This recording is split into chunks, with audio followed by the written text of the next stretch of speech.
بسم اللہ الرحمن الرحیم۔ السلام علیکم۔ جناب امیر علیہ السلام رستے سے گزر رہے تھے، دیکھا ایک شخص کا بچہ رو رہا تھا اور وہ اس کے رونے کو چپ کروانے کے لیے اسے مار رہا تھا۔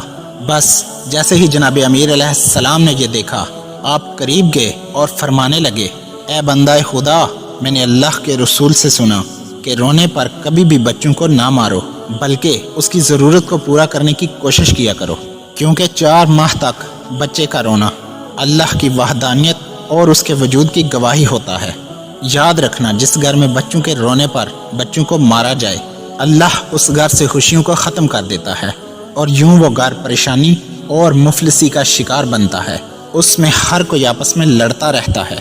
اے بندہ خدا، تمہاری زندگی میں مصیبت کی سب سے بڑی وجہ یہ ہے کہ تو اپنے بچوں پہ بار بار غضبناک ہوتا ہے۔ اگر تو چاہتا ہے کہ تیری زندگی آسان ہو تو اپنے بچوں کی اچھی پرورش اور اسے خوش رکھنے کی کوشش میں مگن ہو جاؤ۔ اللہ تمہاری زندگی کو خوشگوار بنا دے گا۔ ویڈیو پسند آئی ہو تو پیاری باتیں چینل کو سبسکرائب کر دیجئے۔ شکریہ۔ فی امان اللہ۔